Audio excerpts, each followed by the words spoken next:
Repot అనేది ఎప్పుడు చేసుకుంటే బెస్ట్? రీపాట్ చేసేవి ఎక్కువ జనవరి టైంలో చేసుకుంటే బెటర్. జనవరి స్టార్టింగ్ నుంచి ఫిబ్రవరి ఎండింగ్ లోపు ఎప్పుడైనా చేసుకోవచ్చు రీపాటింగ్ అనేది. కొన్ని మొక్కలు ఏంటంటే జూన్లో కూడా చేసుకోవచ్చు రీపాటింగ్. స్టెమ్స్ ప్రాపగేషను, సీడ్లింగ్స్ వేసుకోవటం అవన్నీ జూన్ మంత్ వర్షాలు ఎక్కువ అయ్యే లోపు.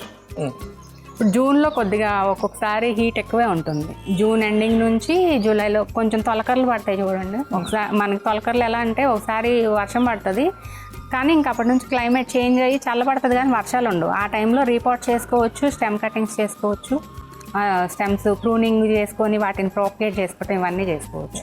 సో మరి రీపాటింగ్ అప్పుడు తీసుకోవాల్సిన జాగ్రత్తలు ఏంటి? చిన్న పాట్ నుంచి పెద్ద పాట్కి వెళ్తాం. రీపాట్ చేసేటప్పుడు అంటే ఇప్పుడు మనం నర్సరీ నుంచి తెచ్చిన పాట్ రీపాట్ చేయాలంటే మాత్రం మట్టి తీసేసే రీపాట్ చేసుకోవాలండి.